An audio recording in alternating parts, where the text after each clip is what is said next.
It's gonna feel better when it's over. And you know this. You know this. You know that when you get done doing the hard thing, it's gonna feel better. Your standard has to live inside of you. It has to be in your heart, it has to be in your blood, and it has to be in your soul, and it has to be the way that you live. You cannot live any other way if you want to be great. It's about how you move when no one's watching. It's about how you work when you're not going to get applause. It's not about what you do on Instagram, it's about what you do in reality. If you want to be great, you have to be willing to prepare, and prepare. And when a cat has talent, they think they can just walk out there and do what they do with their talent until they meet a cat that's prepared. Because that is life, my friends. Life is not supposed to be easy. Life is not supposed to be predictable. Life is supposed to be hard and difficult, come with its sets of challenges and unknowns, and it is our job to solve these things. And if we can build resiliency, we can push through the hardship. It is your ability to suffer a setback and then bounce back quicker. It is your ability to create forward momentum even when things are not favorable, even when the odds are stacked against you and the potential for a positive outcome is lower than normal. When you make mistakes, they add up. They add up.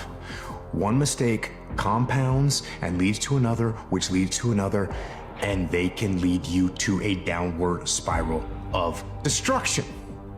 You know what else adds up? The positive things. Small sacrifices that you make to do things right. The daily discipline required to get you where you want to get to. Those little positive things add up too. Here's the question, why don't we do them? Why don't we do them? It's because they add up slowly.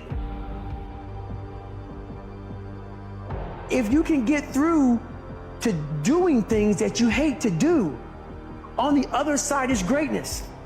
I think a lot of personal growth is training yourself on how you respond to hard. The more I think about it as a competitive landscape, as I'm clear on what this path is supposed to look like, and these rocks and these dragons are things that I'm going to have to slay along the way to get the princess or get the treasure, I get happier about the harder it is because I know that no one else will follow. Man, why am I not doing this for myself? Because that is the number one purpose in life, is to better oneself.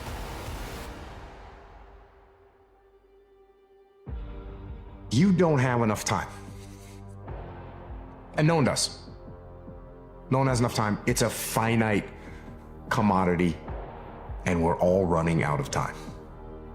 And that is why we can't waste any time. Can't waste time sitting around and doing nothing. Can't waste time scrolling through social media. You can't waste time.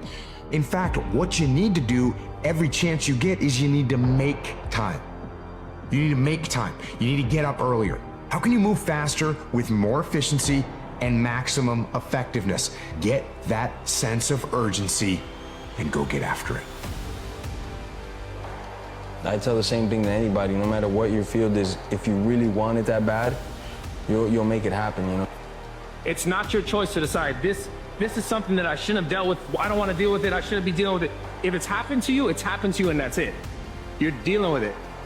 It wasn't your choice, but it's your responsibility as a person, if you want to be better, to take that loss and to let it propel you forward. You have no fucking idea how great you really are, because you are using such minimal of what you have. Figure out what you want, ignore the opinions of others. Do so much work, it would be unreasonable if you fail. Realize it never mattered to begin with, help others once you get there. You've already achieved the things you said would make you successful. We all have dreams. I had it when I was younger. So I figured the best place to make those dreams come true are in isolation.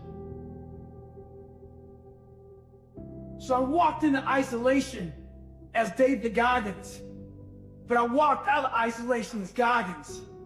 When you become a savage, is in isolation. That's when your mind changes. That's when your focus changes. Your dedication changes. Gain focus. Isolation is the key to strengthen your mind.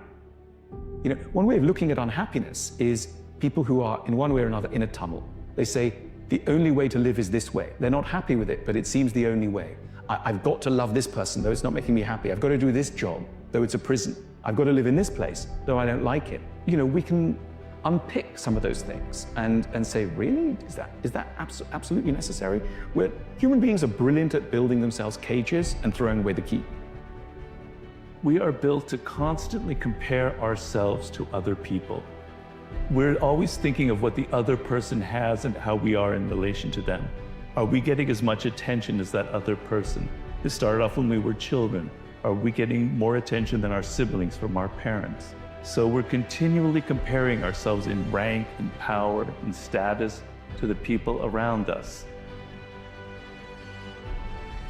For the most part, our thinking is born of obsession and usually wrapped up in a whole lot of junk from the outside. Past things that we project into the future, stuff we saw on TV, stuff that we heard on the internet, something that somebody said to us. Most of our thinking is not serving us because it doesn't come from stillness. It's a form of activity, not action.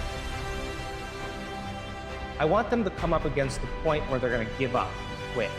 And they're going to sit there and nobody else is giving up and quitting.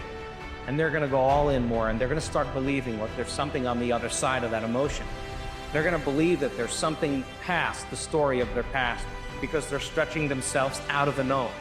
And it takes a tremendous amount of awareness, repetition, information, model building, sharing, understanding, experiencing to finally have a person get to the point where they just let go. You better be real careful with the words that you tell yourself, because that right there, how you view yourself, how you talk to yourself, how you look in the mirror, and how you perceive yourself, that's the same way you're going to see the world, the same way you're going to talk to the world, and the same thing you're going to get out of the world. So you better be real careful on the story you tell yourself on how you feel about yourself. Otherwise, what are you going to expect? The origin of wisdom, according to the Greeks, was know thyself, right? And I believe that very firmly, that knowledge about who you are is an end in itself and will help you in so many ways become that human being that I think we all have the potential to become. The first and most important thing is that you have to understand that if 95% of who you are is a set of unconscious programs, then the first step is lighting a match in a dark place. If you want to become someone else, you got to become aware of who you are. How you can change your circumstances by changing your attitude. Your attitude towards life will determine what you get. If you're avoidant and hostile towards people, a hostile person will tend to create hostility around him. Revelation is very clear. Revelation is very eminent. Revelation is what's being revealed to you, what's right in front of your eyes. If only you stop thinking.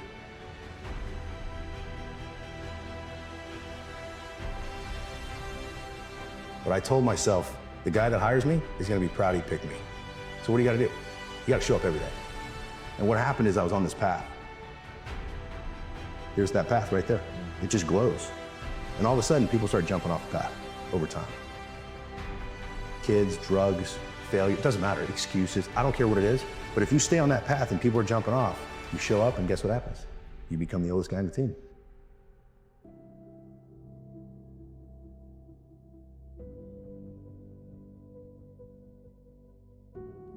I think that you don't suffer less. You suffer differently. And the most important thing is if you're not alone. Probably the most difficult thing in all our experiences, and certainly in the experience of pain or loss or suffering or ache, is not to be alone. Each time I feel anger at my sibling or my mother or friend for saying something that I misinterpreted, I go, that's your ego speaking. These people weren't saying something that was personal. You just have your ego, which is always getting in your way. Question it. You see, the moment your life will change is the moment that you turn your reasons of why you can't into your reasons of why you can. You learn to love yourself in the context of your relationships with others. It's interactive. You need a good amount of self-awareness, but you also need to be in relationships because it's people who help you become more aware. It's simple: knowledge, experience, wisdom. Philosophy, initiate that philosophy, master it. Mind, body, soul, thinking, doing, being, learning it with your head, applying it with your hands, knowing it by heart. And this is the journey of knowledge, because when you learn that information and you really study it, you are going to begin to see the world differently because your brain is changing. Imperfection stalks us. I don't think we will ever overcome it. And indeed, the quest to be immortal, to be free of blemishes, to be always correct, to say and feel always the appropriate thing, is in itself a form of madness and wrongness. And I think that we best accommodate ourselves to the conditions of life by accepting in an a priori way that we are flawed, those around us will be flawed, we will make errors, those around us will make errors. We are largely in the dark, therefore we need to go easy on ourselves and be generous towards others. If I could stay connected to the emotions of my future all day long, there's no way I would be looking for when it would be happening. How could I look for when it would be happening if I feel like it's happened? I wouldn't look anymore, which means I wouldn't be separate from it. And that's when you start creating the magic. So that somebody else tells you, I too have gone through this. That's why we read books that inspire us from other people who have also lost and found their way back and saw the light again, and they created new hope and reconnected with someone and allowed themselves to love again and have another child and start another business, whatever it is. You know, you go through it, but you have a sense that there is that thing called going through it, and that you can come out of it on the other side, that there is hope. You want to love life. You want to love fate. And what fate means, things happen to you you can't control. You didn't control who your parents are. You didn't control what city you were born into, what school you went into. You didn't control whether you were born rich or poor, right? There's much you can't control. That's fate. Accept it for what it is. Stop whining and stop going, I want something else. Embrace your world, your life. Our fear of death is probably the greatest influence on our behavior.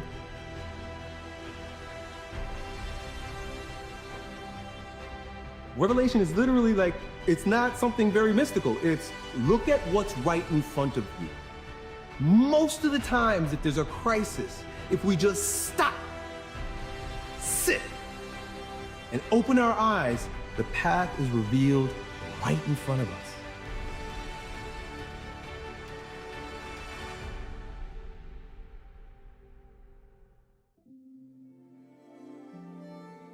And if you think about the human experience, what really matters is not so much your grades or the job that you have. All of these are means goals. They are a means to an end, right? But if you asked a human being to share with you the moments in life that they're most grateful for, all of those moments often deal with inner states. It's falling in love. It's carrying your first child in your arm. It's the joy of like accomplishing your first big win. And all of these are states of happiness, states of joy, states of human connectivity. Power begins from within. If you're aware of who you are, if you're aware of what you're good at, what you're not good at, if you're able to see how emotions kind of govern your life, if you can learn what your weaknesses are and how to control them, you can't ever get complete control, but awareness is almost enough. You know, like if I resist change, if I resist getting out of my comfort zone, how many things in your life have you missed out on because you resisted it? I believe our lives are controlled by one force, decisions. I certainly believe in force greater than myself, call it God if you will, grace, whatever you want to call it, the universe. But I also believe it gives us choices. And the decisions we make control us much more than the conditions we meet. It's not the conditions, it's your decisions. Decisions what to believe, decisions what to do, decisions what to give. I say to people, think about Look back 10 years ago, 5 years ago, 15 years ago, and think of a decision you made. That if you would have made a different decision, you'd have a totally different life today. If you turn around and you confront the suffering voluntarily, you find out that you are way tougher than you think. It's not that life is better than you think. Life is as harsh as you think. It might even be worse, but you are way tougher than you think if you turn around and confront it. Humility to recognize, what got you here won't get you there, as the saying goes, right? And to say at some point, if you really want to change and are really stuck, I know nothing, I'm letting go of everything, and I'm sort of gonna relearn with a childlike mind. Living my purpose, knowing what my purpose is. If there's a why, I could handle anything. If I've got a purpose, if I've got a reason bigger than myself, bigger than the circumstance I'm living in, bigger than whatever's in front of me, when I have a purpose, I could make it through anything. Pain is pleasure. You've got to make the connection between the physical and the mental. When you work out, it's painful. Well, you know that when you're exercising, when you're running or you're working out, whatever, it hurts, but it leads to something pleasurable. Got to really master this principle of neutrality, which is to go to that place that's not either happy or sad or good or bad or negative or positive. I would call it that spiritual center, that center of all wisdom, the source. And then really get clear about, okay, what's that I'm going to create around me? A purpose is really like a why. Why am I alive? Why am I on this earth? What is my purpose on this planet? Love is the most powerful purpose we can have. There is a myth out there in the world that I call the hustler myth. It says that it's about hard work, that it's about working harder than the competition. It's about busting your back for 100 hours a week. You can hustle or you can surrender into your inner space. And I'm a big fan of surrendering into your inner space. The most important decision you can make above any on the face of the earth is deciding that no matter what happens in your life, no matter what happens, you're going to live in a beautiful state. This mass, fear that's going around is it's not just this physical threat and virus, it's this virus of the mind. Make no mistake about it. Like the first noble truth of Buddhism, life is suffering. This is true. And it's worse than that because it's suffering contaminated by malevolence. That's the baseline. But the optimistic part is that you are so damn tough you can actually not only deal with that, you can improve it. Each project, each thing that you do in life, you have to kind of create that feeling in the gut like, oh, I don't know if I'm going to be able to pull it off. You got to feel a little bit of that nervousness and that excitement and that sense of, I've got to build it now. What you're going through is temporary, and that what's permanent is how you feel. What's permanent is your attitude. You could still be joyful. You could still be happy. You could still be blessed. You have more of a probability of it shifting by shifting your attitude. It means a beautiful state is that you're going to be happy, but that's only one. Or you're going to feel creative, or you're going to be passionate, or you're going to be in awe of something, or you're going to feel love. Any state that's a beautiful state is really the core essence of who you are without fear.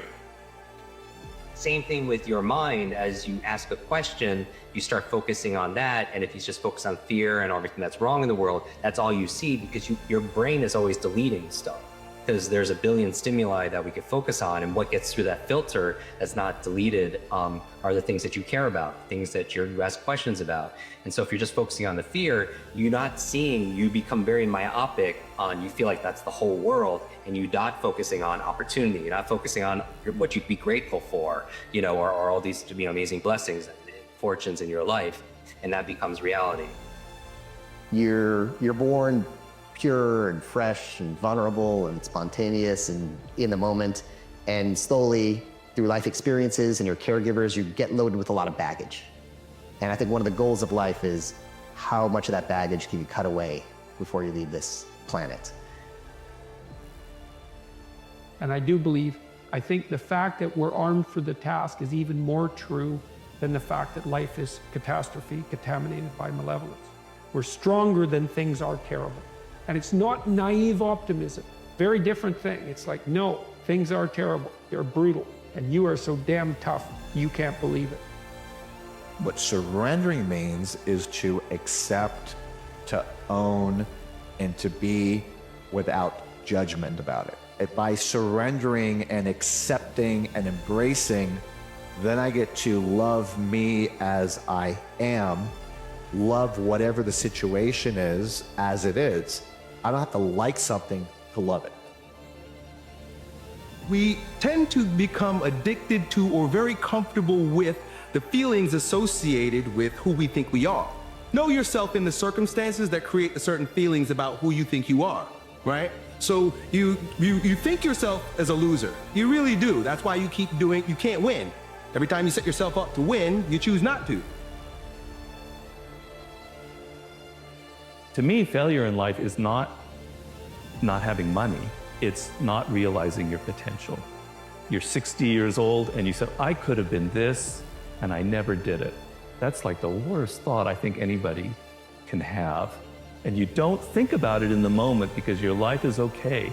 But you've got to wake up and understand that there's an urgency here.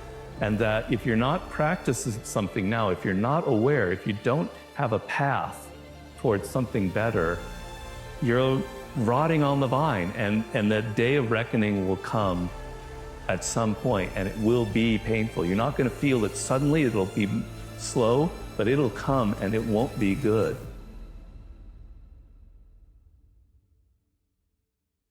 Life is short. We don't know how short it's going to be. So my thing is, why wait, right? Why wait? Why not just decide? My question to you today, my friends, and really, I want you to think about this one a little bit. I want you to take your time and really meditate on this. Why are you doing the thing that you're doing? All of us want to feel inspired. We all want to feel like we're a part of something bigger than ourselves. We all want to have some sort of physical and psychological safety, whether it's at home or work. And at the end of the day, every human being on the planet wants the feeling that I can provide for myself and my family. There's nobility in work. I think dreams are fine. Like it's fun to fantasize, but I think it's also important to just be honest about what dreams are. Is that they're fantasies, they're fun, and so I prefer to kind of take more of a present approach of like, okay, let's pay attention to like, how does this feel right now? How does the work make you feel now? Because I think if you pay attention to that, that's actually what makes great things happen in your life. And I realize frustration is suffering. I get frustrated, I get concerned, worried sometimes. I go, okay, that's suffering. Where's it coming from? What am I stressed about? What am I concerned about? And what I immediately do is I realize the stressful thought. Since I've seen Christian G, I kind of traded one thing. What I really do now is I dig in and I notice that the only time you have stress or suffer is when you believe a stressful thought. My thing is like, as long as I try my best, as long as I attempt it, then, that's not failing. Because there's a lot of people in life, whether it's in their personal life or in their business life, and they sit on the sideline and they're like, man, I don't have the resources, I can't build a business. Or I'm not old enough, I don't have the knowledge. Or I'm too old that I can't build a business. And I always tell people, I'd much rather be in the trenches. I'd much rather be on the field than sitting on the sideline wasting time and thinking, man, I can't do that. What are you really seeking after? Right? What do you really want? What hole in you, what missing part of you, or what sore spot in you is healed by the pursuit of your goals? You need the problems because that's what generates the meaning. And if you don't have the meaning, then everything just feels pointless. And you're like, well, why do anything? So you need that meaning. It comes back to what I was saying about the stories that we wrap around our positive and negative experiences. Like that meaning is what creates those powerful stories that pushes us forward and makes us feel like our life is well lived. I realized all I had to do was have my phone to be stressed. If that's true, my happiness is so cheap. Because what are the chances of everybody doing exactly what you think they should do the right way every day? So the antidote to suffering, the antidote of loss less than ever, is appreciation. I always tell people, trade your expectation for appreciation, your whole life changes. The best leaders are actually the best followers. The best leaders never think that they're the final, that the buck stops with them. They always believe that they're in service to something bigger than themselves. The majority of not only entrepreneurs, but human beings, like we start off with can't. Like the majority of people are like, oh, you can't do this because this, and this. And it's like, humans are very disempowering creatures. Like if we don't catch our thoughts, if we don't catch our patterns, if we don't catch the things that come out of our mouth, if they're negative, like we need to switch that. What really matters is the relationships with the people in your life. If you don't have people close to you to share them with, or to support or help support you, pretty much anything will eventually feel empty. Don't confuse humility with meekness. Humility is being open to the ideas of others. Your happiness will never last as long as it's got expectation right. What I did was, I began to realize, I made the decision, that the most important decision I believe of your life, that I'm not gonna suffer anymore. Life's too short to suffer, and I'm gonna live in a beautiful state every day. And the way I do it is, I catch myself when I start to get that sense of stress, I let it go, and I see the idea go by. Me, self-confidence is measured, and there should be a degree of doubt. When we talk about building one's self-confidence, I think the mistake that we make is that we look inside. I think the reality is when we try to build our self-confidence, we should be looking to our friends, we should be nursing our relationships. When I'm looking to build my self-confidence, the question is, who around me do I need to take care of? Success is not you saying how much money you have in the bank account. It's about who you are and how you show up in the world and how you show up for yourself. Forget about everybody else, how you show up for yourself. I honor your opinion. I will listen to good feedback, but I don't care if you think I'm a good person, I'm a bad person, I'm successful, I'm failure. It's not for you to decide, it's for me to decide. They'll complain about being burnt out, or they'll complain about being tired. And I don't think necessarily in every case that we're burnt out or tired because we're doing too much, but maybe we're doing too little of the things that really matter, that make us feel alive. The only way that change is going to take place is if you see the evidence of the collapse right in front of you. I think the challenge is that people have to wake up. And the question is, how uncomfortable do you have to become before you make up your mind to change something? In life, I don't lose, I only win or learn. Like if people can realize, like so many people think like they've lost, but like if you just pull one piece of information that's good, whether it's a different perspective, extracting knowledge, a different way to go about life, a different way to not fall on your face, like that's winning. Appreciation, love, and joy destroy suffering. You can't be grateful and angry simultaneously. It's possible. You can't be worried and fearful and grateful simultaneously. So I tell people gratitude is one of the emotions to cultivate that'll destroy the suffering. Things are going well, you're happy. When things aren't going well, you're sad. But when you learn how to self-regulate and create more coherence in your brain and heart, then you're no longer dependent on your outer world controlling your mood. The biggest and baddest people are handicapped and crippled by the limiting beliefs, the things that they tell themselves, and that's why I say the biggest disability is a bad mindset. It's not this body. Here's how I deal with fear. Fear is a figment of our imagination, right? Fear is created because of expectations. Firstly, once you have an expectation of yourself and you say, hey, I don't need to have this expectation, I'm just living life as a play. It's a game, it's music, it's fun, it's joy. So I'm doing it for the fun and the joy, so I am enjoying along the ride. Like I'm not gonna kill myself if I don't get there one day. Like it doesn't define me. It's there only so I have something to chase. My goal is not to make everything absolutely equal, the amount of time in my relationship, to the amount of time I spend in the gym, to the amount of time that I'm working on my career. But maybe the goal is like an orchestra. You know, each instrument, they don't necessarily have equal time, but they come together in a way that creates art, you know, a symphony. Choice is a gift, it's always there. You can choose what you focus on, and what you focus on is what you're gonna experience. You can focus on things that make you suffer, you can focus on things that make you grateful. And of the two, gratitude is the better approach. It's not some mamby-pamby positive thinking approach. It's intelligent because when you're in a good state, you can solve the problem. And like so many people are trying to seek validation from other people. They're trying to be working on relationships with girls, or trying to, you know, seek validation from other things and Instagram and materialistic things, and when the biggest relationship that they should be working on is the one within themselves. In fact, you begin to realize how you think and feel begins to produce effects in your outer life. Now you start believing more you're the creator of your life and less of the victim of your life. Now that isn't something that you take one bite of and swallow and it's all over. It's a process of repatterning. It's a process of rewiring. It's a process of reconditioning. It's a process of self-reflection and awareness and changing his beliefs. All that matters in the world we live in today, outside your belief systems, is your ability to add value.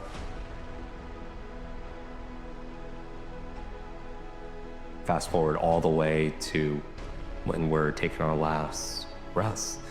And at that time, nobody's opinions or our fears, none of that's gonna matter. What's gonna matter is how we lived, how we loved, how we laughed, how we learned.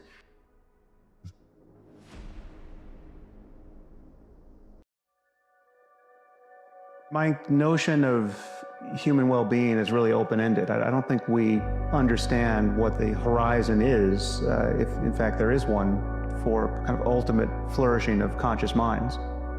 We have a pretty good sense of what we don't want and are right not to want. We don't want to be terrorized and depressed. The generic situation we want to find ourselves in more and more is to effortlessly cooperate with creative and happy strangers, right? I mean, there's 7 billion of us. We need institutions and laws and norms and ways of thinking that take the friction out of pleasurable and non-paranoid interaction with strangers. It's not just about having, 5 or so close friends who have your back, right? I mean, clearly we're all on the same team on some basic level. And if we can't figure out how to build a civilization where everyone thrives to some degree, we'll have the world we currently have.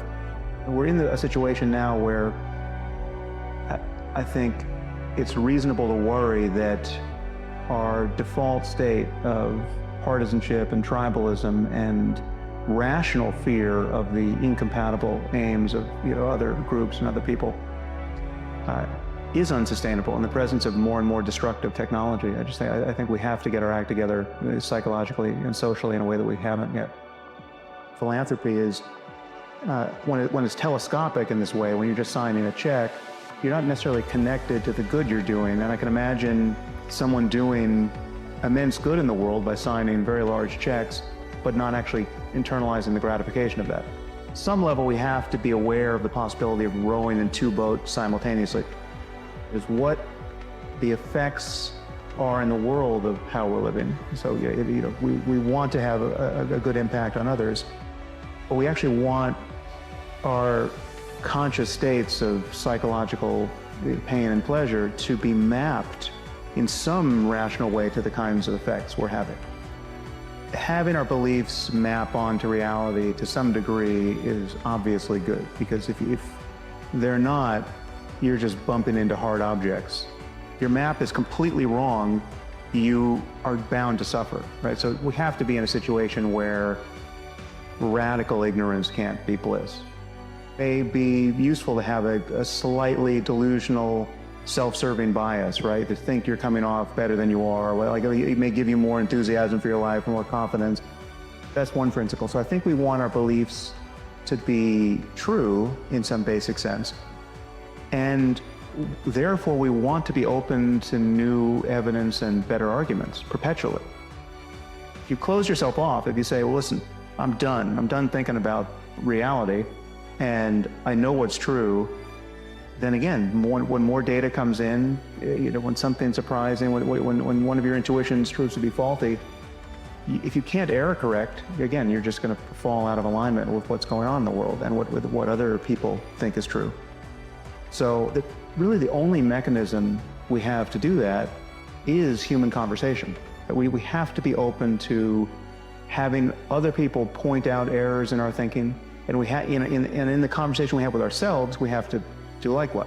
We have to be continually open to the possibility that we might be wrong, and in fact, we're very likely to be wrong a lot of the time. And so then, hence the virtue of getting educated and surrounding yourself with smart people and reading good books and just exposing yourself to the kinds of lessons that other people have learned over thousands of years and are learning in real time. Most of what people care about can be thought of as a skill. Right? I mean, well-being is a skill. Not suffering unnecessarily is a skill. Regulating, noticing your emotional life and regulating negative emotion is a skill. So I have a meditation app, and meditation is a skill. It's a very useful one, and I'm spending a lot of time teaching what's now referred to as mindfulness meditation. And the moment you begin practicing mindfulness, which is just learning to pay close attention to the nature of your experience. You're not adding anything to your experience. You're just noticing what it's like to be you moment to moment, but in a way that is not reactive. You're not grasping at what's pleasant or pushing what's unpleasant away. Let's say you have a fear of public speaking, right? So you're about to go out on stage and you feel anxiety. The default state of someone who doesn't want to have that experience is to try to figure, is one, to in advance worry about that experience. I mean, the anxiety is kindled just by the mere thought of what you have to do. Then once you feel the butterflies, you are at war with them. I mean, first you can notice that anxiety isn't even that unpleasant. I mean, it's so close to excitement in its actual physiology that really the difference between excitement and anxiety is more or less just the framing. It's just the story you're telling yourself. If you felt these tingles and this slightly adrenalized response right before you're about to go on a roller coaster, that's part of why you're going on the roller coaster. You like that experience, right? But the fact that you feel that way when you're about to have an interview or you're about to walk out on stage, that's intolerable. The sense of self for most of us is not a feeling that we're identical with our bodies. Most people don't feel identical with their physical bodies. They feel like they're passengers inside their bodies, right? They're like, my body's down here, like these are my hands, these are my legs. I obviously care about these things. These are where my pains and pleasures are coming from, but I'm up here in the head. So much of what we're thinking is making us miserable, right? So much of it is unpleasant. So much of it is causing anxiety. You look at your to-do list, you got 50 things on it. You just feel like, oh my, the day's not long enough. This is the state we're in. And the obverse of that is when we're really just connecting with life in a joyful, creative, beautiful way. Like when you look out the window and it's the most beautiful sunset ever, and you are just looking at the sunset, right? You're not, you're fully connected with its beauty. Those are all moments where you're losing this sense of self. You're not really aware of losing the sense of self in those moments. You're not really aware of what is freeing about those moments, and you can't do it in other circumstances. What's happening for people, most people, is that they're waiting for the world to give them a good enough reason to just be present, and to be present so fully that they lose their sense of self, right? That they're no longer behind their face, just waiting for something good to happen, right? Or figuring out how to change the experience enough so that, again, they can start, they're no longer at war. I mean, we're to a greater or lesser degree, we're always at war. I mean, we're always fighting something. There's always this you're always noticing something wrong, you're feeling uncomfortable in your body, you're reacting to something that somebody did or you thought they did. The moments where you really feel good are moments where there isn't a coming to rest, right? Where it's not about the past or future. It's not about half a second ago, and it's not about half a second from now. And the ultimate version of that is entails the dropping of this sense of self. For me, flourishing is a matter of spending your time pleasantly and happily and creatively. Every moment when someone asks you, well, that last hour, that last day, that last week, that last year, do you feel good about that? Was that a good use of your time? that remembering self, that retrospective gesture, that's where people worry about things like meaning.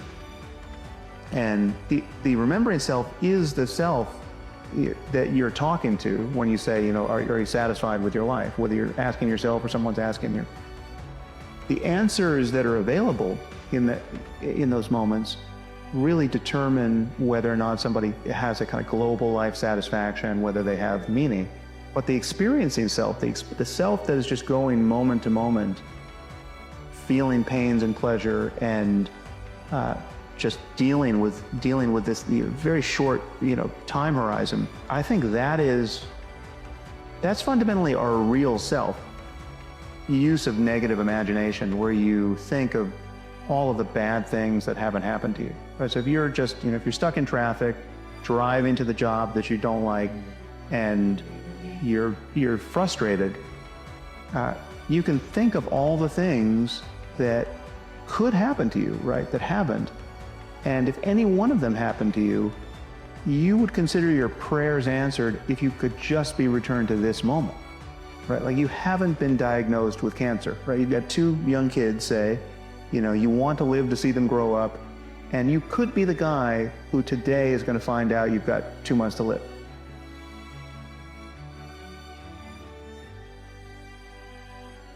That's just more thinking, but it can have a profound effect. You can reframe your experience in a way that doesn't actually change anything material about your circumstance, and it can let the light in. A lot of times I think people have this misconception that, if you practice something in the morning, people say to me, Dhanapani, if I practice meditation for 10 minutes every morning, is that going to affect my life? Yes, but what are you doing the remaining 23 hours and 50 minutes? If you're doing things that counteract what you're doing in the morning, then it doesn't help. If you exercise for 10 minutes in the morning and the rest of the day you're eating, fish and chips and drinking beer and pizza, laying on the couch, it's not going to help. So the people I work with have kind of changed over the years. And I would say in the last 2-3 years, the people I worked with, what they really want to know is, I think they've come to the realization that they know very little about the mind.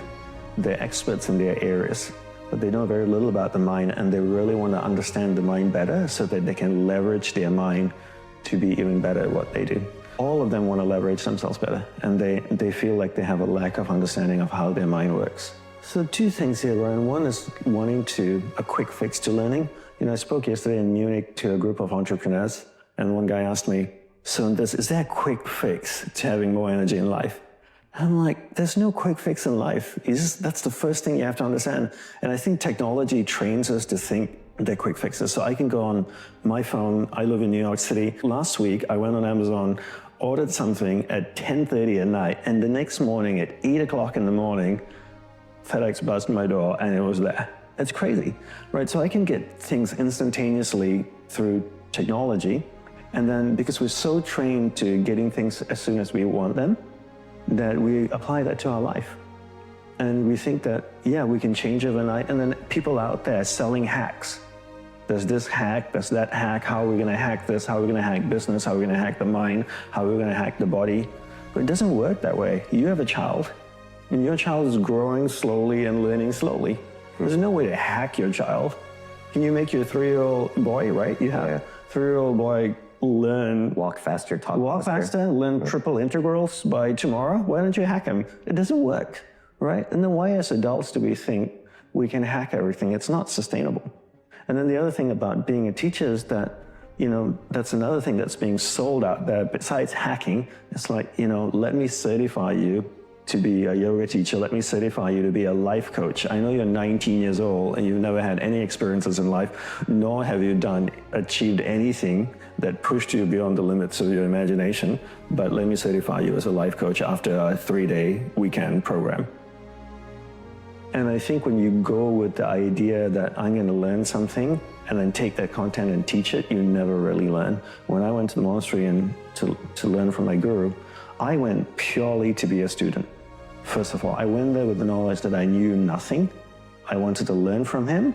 And then once I learned from him, my goal was to strive to implement everything as best as possible. I have zero intent to teach, right? And I feel when you take that approach, you learn the best. And some of the people that I work with purely have that approach. They have zero intention to teach. They just really want to learn. And so when you go there with that intention, then you learn really well. Like we were chatting earlier, you know, if someone wants to learn martial arts, they want to learn the quick swirl 360 kung fu kick in the air or something. You know, no one wants to go and do the hard work. And that's all about the quick fix. You know, how can I get from A to B as quickly as possible? And it's not only about training the body, it's about training the mind too, right? The mind needs to adjust, and the mind is like a muscle. It needs to reshape itself to be able to take on a new way of thinking and a new way of behaving, and, you know, progressively hold that new shape. And that only comes through repetition and patience and slow, hard work of doing the same thing over and over again. And I think so many teachers out there are selling quick fixes, and because they have never been trained themselves properly, so they've got a quick fix learning to get from A to B, so then they go and teach a quick way to get from A to B. You know, they don't understand this old traditional path of slowly learning and developing yourself over a period of time is what really creates mastery in a certain level. You get used to being comfortable, and that's the problem, right? You know, you stay in an apartment for long enough, you stay in a city for long enough, you're comfortable, you know where to go buy your milk, your bread, you know your surroundings, you get comfortable, you get used to it. And you know, one of the biggest teachings he taught me is about awareness in the mind. You're not the mind, rather you're pure awareness traveling through different areas of the mind. And your goal is to take your awareness from your conscious mind, move it through the conscious mind, through the subconscious, into the superconscious areas of the mind, which is the most refined areas of your mind to experience deeper inner states and ultimately self-realization, God realization. But awareness travels in the mind, but when you get stuck physically in a certain place and you get used to your surroundings and your comforts, your external environment is a reflection of how your awareness is working in your mind. That means your awareness is stuck in a particular area of the mind because there's really no separation between your inner state and your outer state. And what he was teaching me is that by moving me around, making sure I never got comfortable long enough one place to stay attached, he was teaching me that to not allow my awareness to get stuck in a particular area of mind and in a particular area of the mind and stay in a rut, and that I could actually break my awareness free from a particular area of the mind, really grab hold of it and take it deep within myself and experience deeper states of mind. And right, I mean, if you go on most people's timelines, a lot of people's timeline, it's amazing. You can scroll through and it's just there's 1,000 posts and there's 999 pictures of themselves, selfies. And I think social media has made people extremely selfish, and all people think about is themselves. You know, here's what I'm doing, look at me here, look at me there. You know, and you look at also public figures and celebrities and influencers, they constantly post pictures of themselves and their amazing life traveling all around the world. And, you know, I see, and I know some of these people, and they never post pictures of their students or, you know, who's following them. It's always about them. Nobody spends time with themselves. And when I say this to people, they go like, oh, I have alone time. Every evening when I walk my dog for half an hour, that's my alone time. And you're like, no, that's walking a dog. When I'm at the gym working out, that's my alone time. I go like, no, that's being at the gym.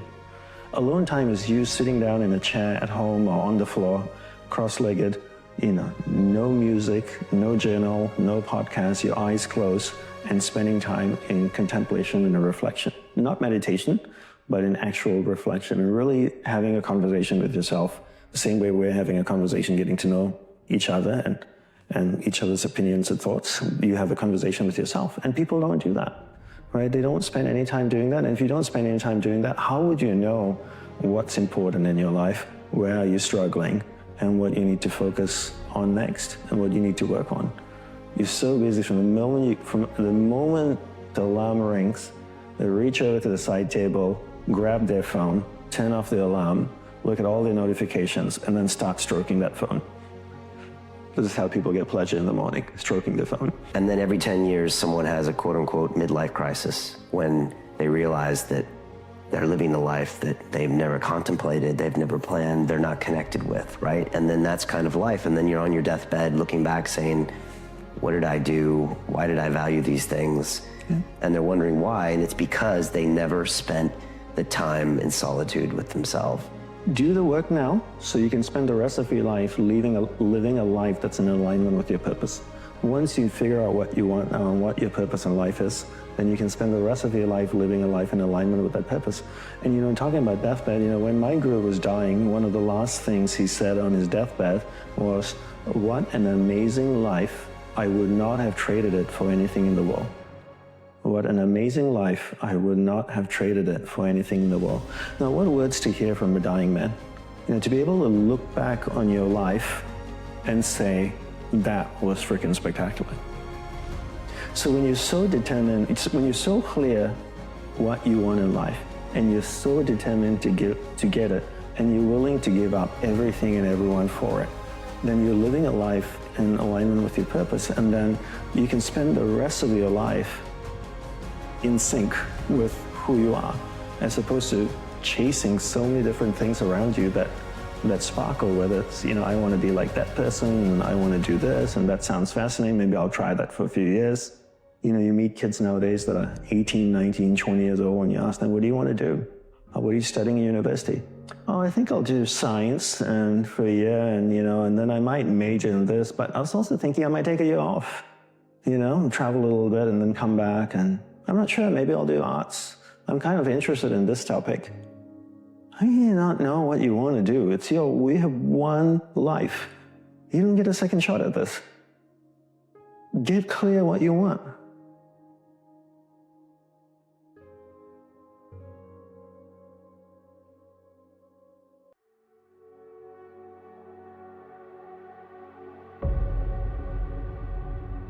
Everyone has got three things wrong. The number one is I'm not enough. The second one is I'm different, so I can't connect. And the third is I really want something like freedom from depression or success, but it's not available. But I'm not enough is the biggest. And if we look at the key addictions, shopping, binging on food, binging on alcohol, binging on drugs, sex especially, porn, all of those things come from a feeling of emptiness inside, because we're taught, oh, you feel a feeling, why don't you eat some donuts or go into eBay and buy it, or Amazon, or buy something, or have a drink. And our feelings are the most real thing we have, and we push them down. We find all this stuff to buy or eat or drink or take to keep us, like John Lennon said, comfortably numb. But then the feelings regroup and come back because they've always got a job to do. Look, you've got to feel the feeling until it no longer requires to be felt. You can't eat it or drink it or shop it away, but we're all taught that we can and should. It starts with yourself, man. You got to start diving into those things that you are afraid of. You don't gain confidence by going to a spot that makes you feel good. What gives you confidence is not being afraid.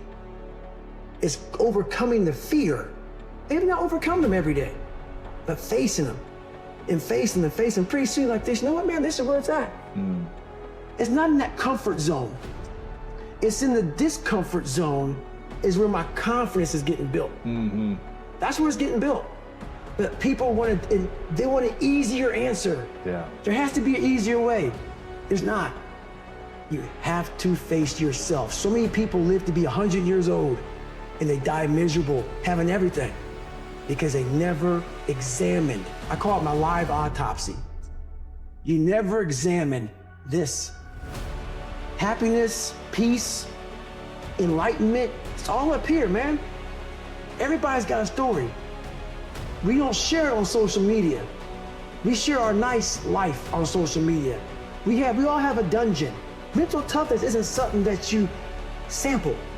It's something that you live in every day. Whenever hardness comes, and you don't know what it is, it may be different for you than it is for me, but you go back to your insecurities. And then when you go back to your insecurities, you then look for comfort within those insecurities.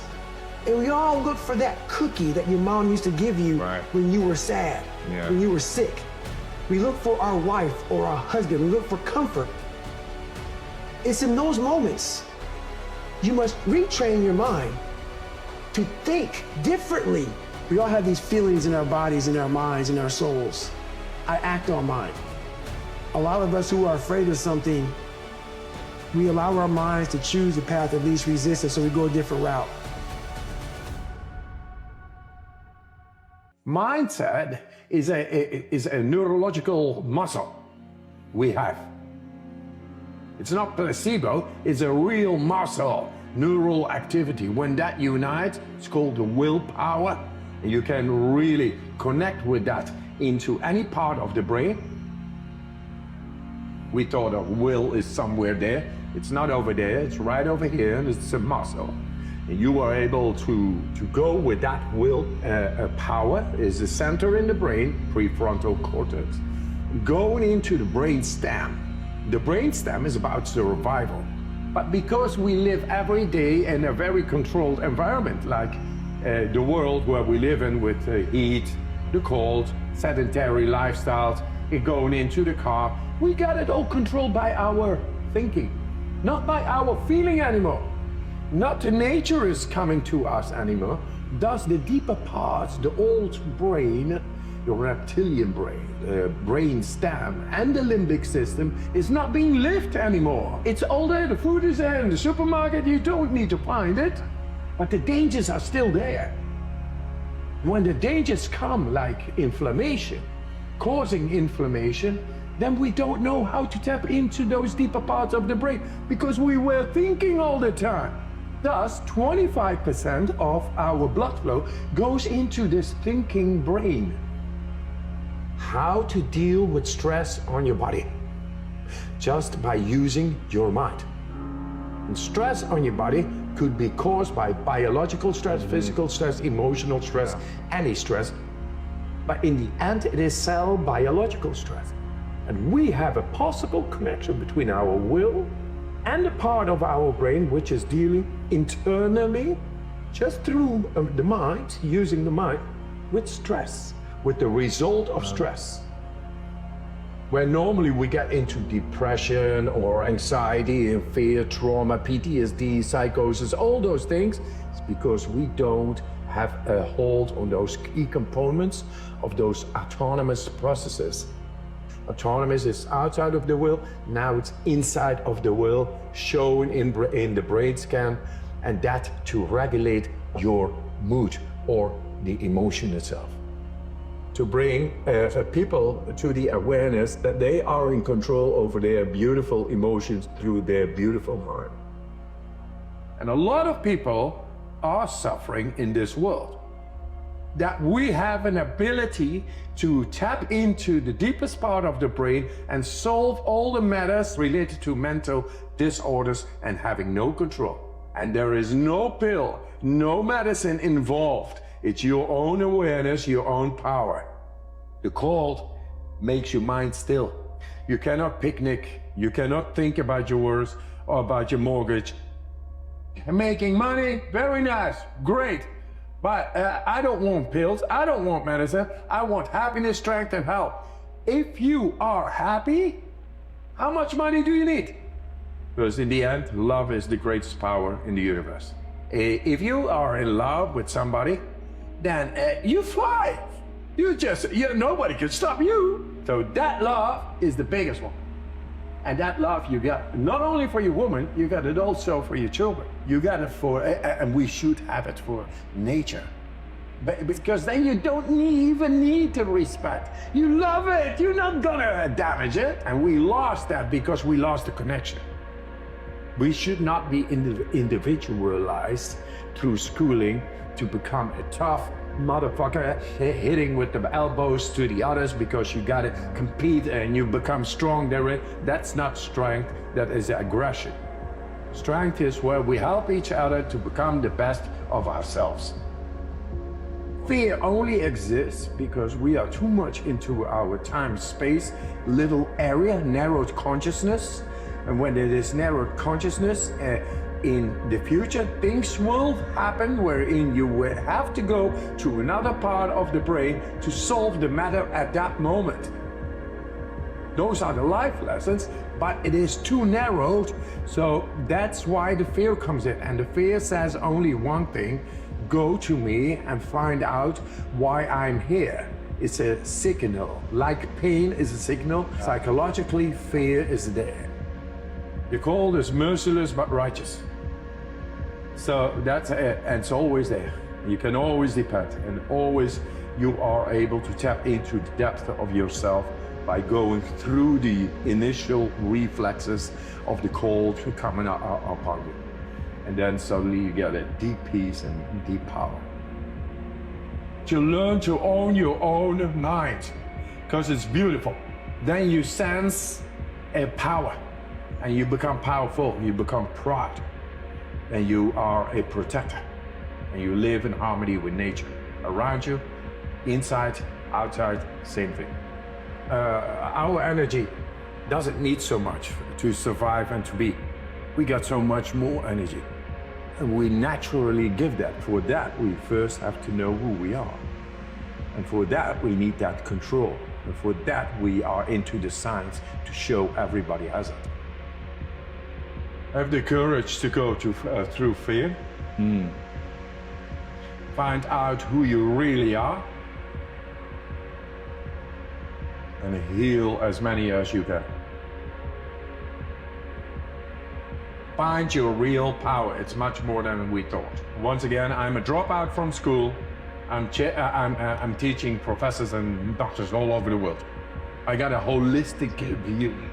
And the holistic view comes from nature. Nature knows more than we have stated in books and gotten into our minds, narrowing us down, and thus it is able to be corrupted.